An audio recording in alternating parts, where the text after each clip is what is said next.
Hello again, and welcome back to the Quiet Exit podcast. I'm Stephen McConaughey, and whether you're walking the dog, driving home, or just catching a moment of peace, I'm grateful you're here.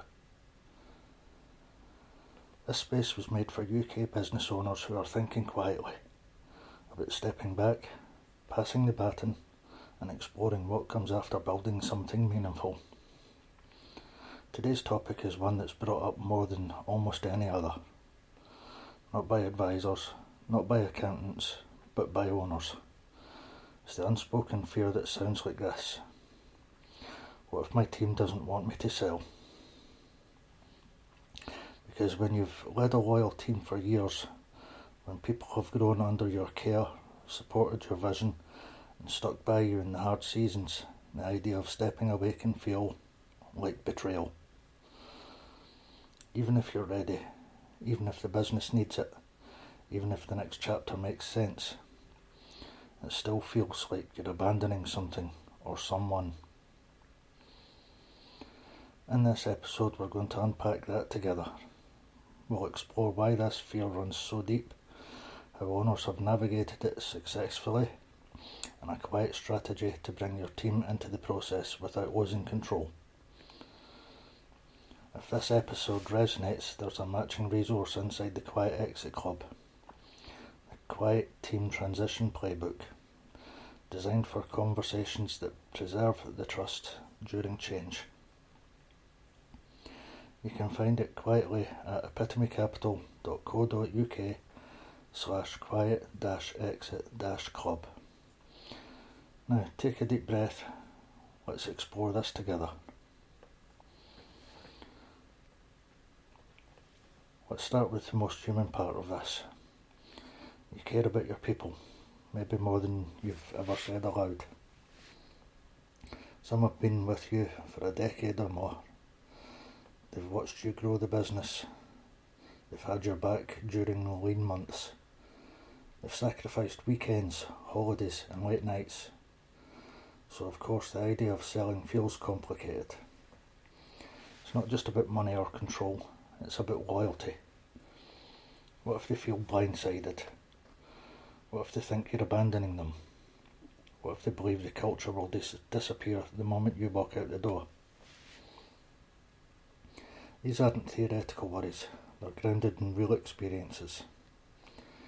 I've sat with owners who have said, I'd be ready to sell if I didn't feel like I was letting everyone down.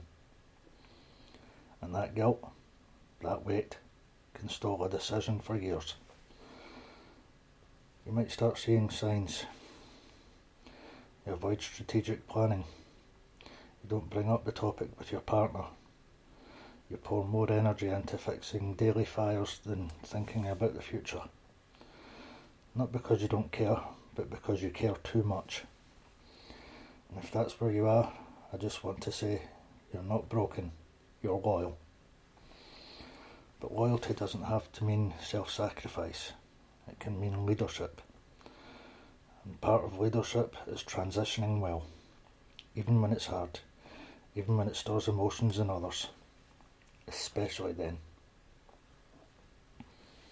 So let's look at how other owners have faced this, not with strategy first, but with humanity. When we step into an acquisition as buyers, one of the first things we observe isn't the numbers, it's the team dynamic. We ask, who do they trust? What do they fear? Who anchors the culture? Because culture isn't found on the balance sheet, but it defines whether a business survives a handover. Here's what we've learned. Most team resistance to a sale isn't about the sale, it's about uncertainty. People don't fear change, they fear surprise, they fear being excluded, they fear losing stability.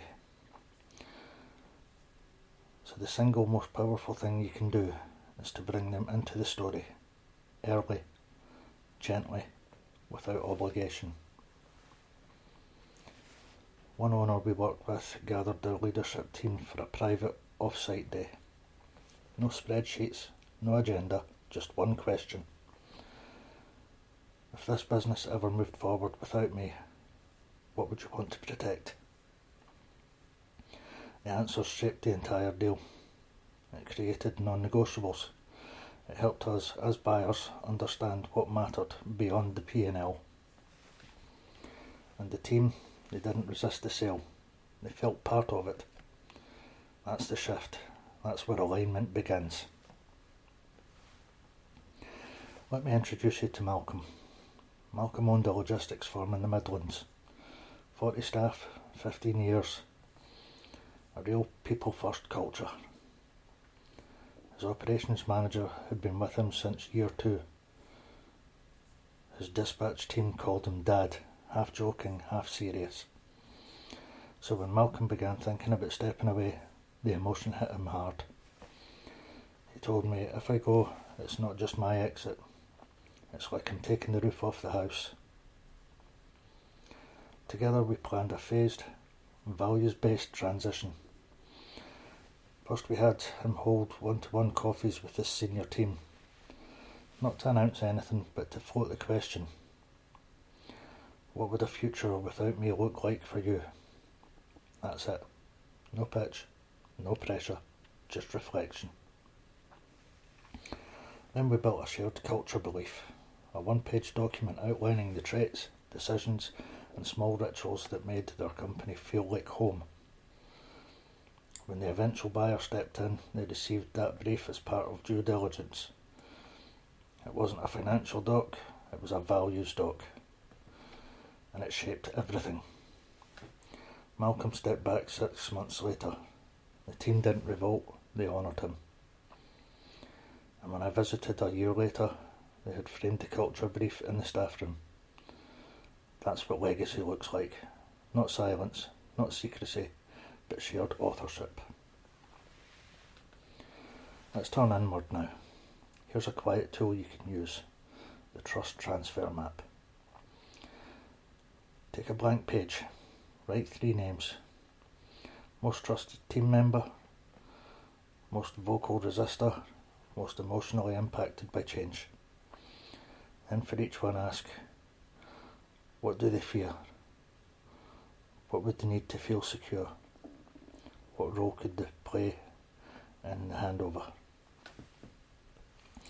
Now list one step you could take this month, just one, to bring them gently into the conversation.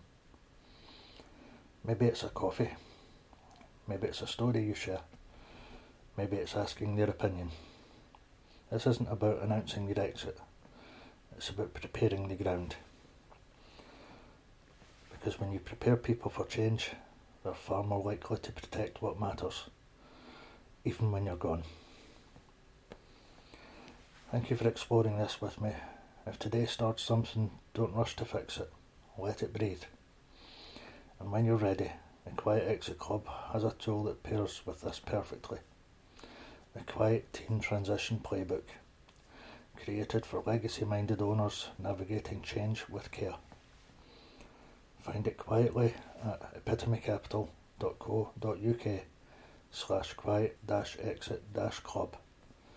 And remember, you're not abandoning your team, you're leading them, gently, into a new season.